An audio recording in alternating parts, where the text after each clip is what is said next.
Bom dia, boa tarde, boa noite, ou seja lá em qual horário você estiver escutando isso. Sejam bem-vindos a mais uma edição de Além de Quê? Podcast informativo onde pegamos ambientes ou situações comuns na vida e vamos além das aparências. Eu sou a Mari Pereira e hoje vocês serão meus pacientes porque vamos falar de um tema não muito visto, porém extremamente importante para todos: a ética médica. Para trazer várias outras informações adicionais, nós temos conosco três convidadas incríveis hoje. E sendo assim, sem mais delongas, senhoras e senhores, vamos comigo além de um consultório médico.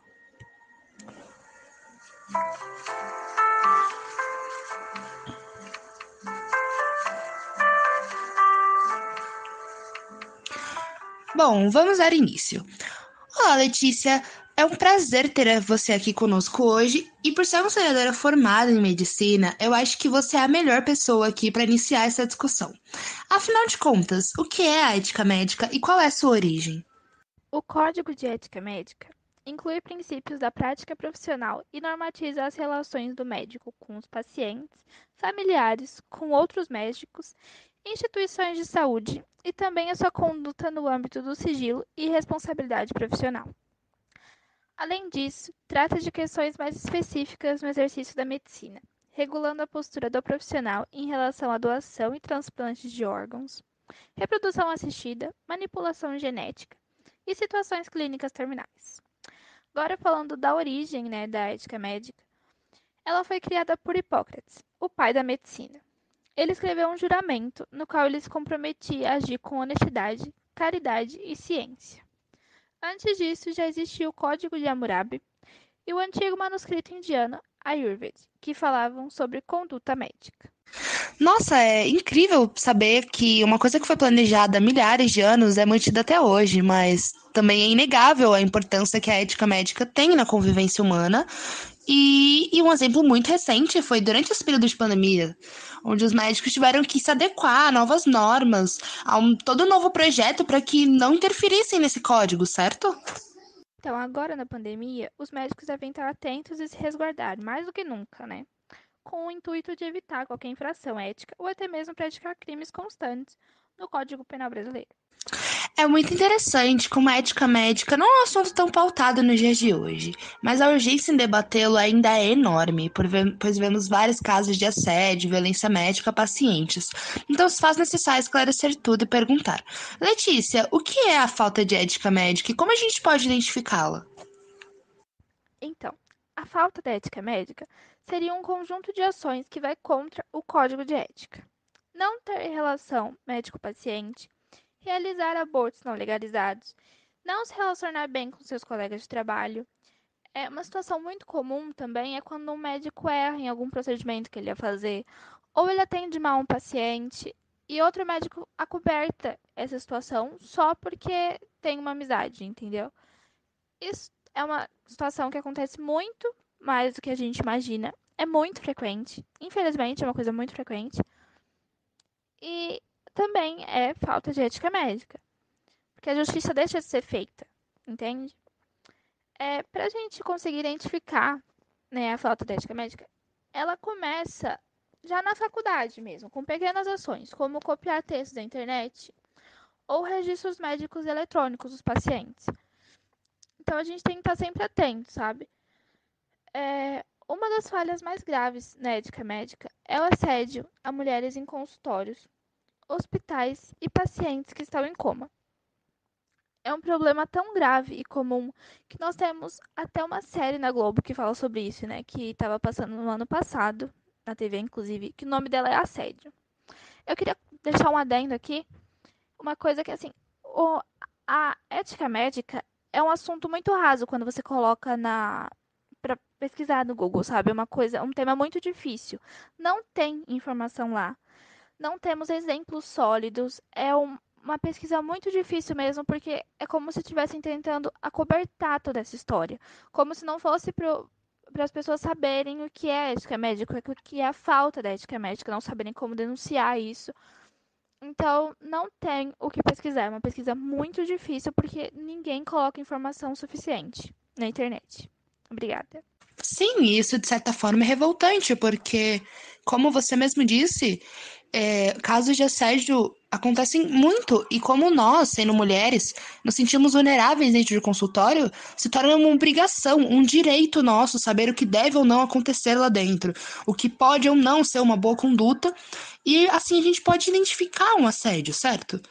E aproveitando que a gente tocou nesse assunto tão delicado, eu gostaria de apresentar a nossa próxima convidada, Amanda Lage, membro da ONG Artemis, que infelizmente é a única instituição em combate à violência obstétrica no Brasil.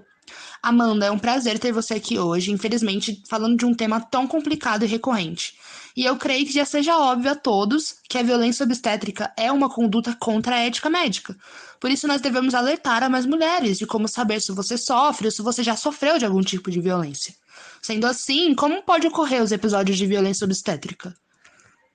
Então, a violência obstétrica se dá a partir do momento em que o seu obstetra, durante sua gestação, seu pós-parto, ou no parto, ou em situação de abortamento, começa a negar o tratamento, começa a ter humilhações verbais, desconsiderar as suas necessidades, fazer práticas invasivas e que não tem nenhum consentimento ou que simplesmente você não soube, simplesmente mexeu alguma coisa no seu medicamento ou algo assim e não te avisaram.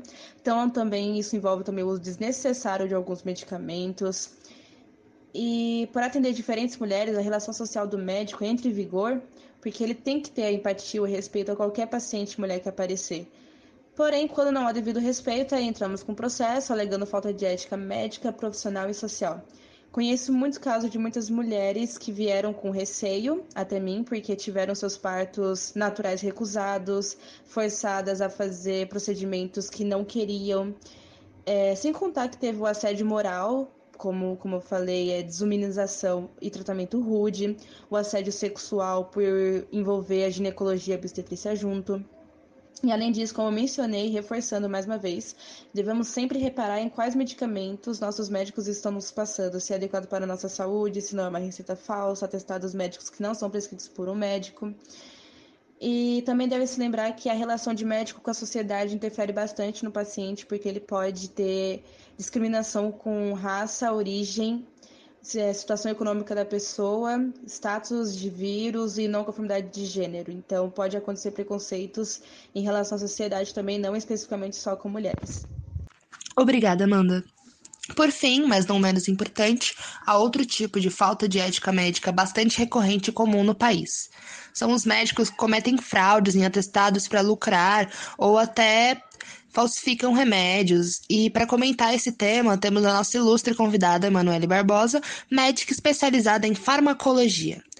Olá, Emanu, obrigada por estar aqui hoje conosco. E, bom, nós sabemos que prescrever atestados médicos falsos e falsificar remédios é algo muito ruim, afinal já é crime.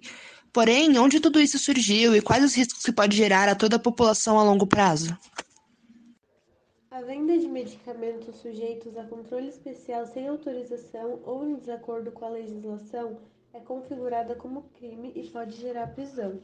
A partir de 1994, com a implantação do Plano Real, que liberou pelo período de um ano a venda de medicamentos em supermercados similares, ocorreram diversas tentativas de caráter político e de grupos ligados ao varejo supermercadista para a criação de dispositivos que legalizassem de forma permanente a venda de medicamentos nesses estabelecimentos.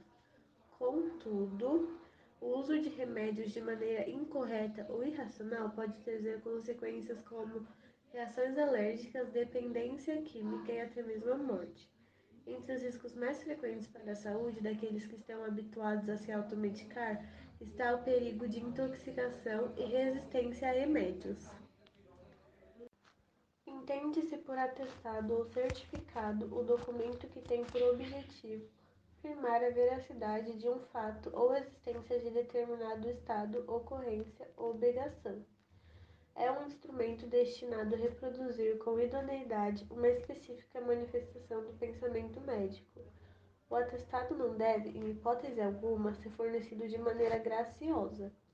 A falsificação de atestado médico configura ato de improbidade infracional contratual de natureza grave, prevista no artigo 482 da CLT, sendo motivo para a dispensa por justa causa do empregado.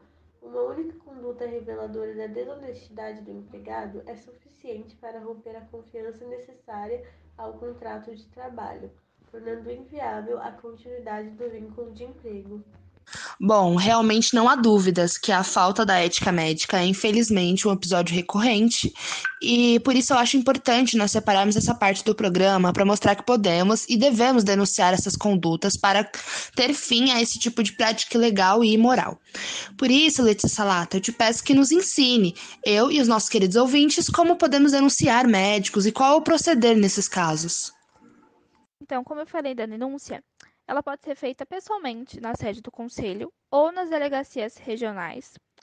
Pode ser feita por carta, enviando o relato devidamente assinado e a documentação referente ao caso para o endereço da sede, ou pelo e-mail protocolo@crmpr.org.br. Repetindo, protocolo@crmpr.org.br. Se for por e-mail, a denúncia deve estar devidamente assinada, deve ser digitalizada e anexada ao e-mail, assim como os demais documentos que desejar anexar à denúncia. Lembrando, é sempre importante denunciar. Se não for por você, pelas próximas pessoas que podem passar pelas mesmas coisas que você passou, ou por coisas piores. Então é sempre bom denunciar. Por favor, sempre denuncie. Bom, gente, infelizmente nosso programa está se aproximando do final. Foi um prazer ter você e as nossas incríveis convidadas hoje. Acessem também o nosso Instagram, etique_amédica, para maiores informações sobre a ética médica e as suas nuances. Obrigada por nos ouvirem até aqui e até semana que vem, com o próximo Além de Quê?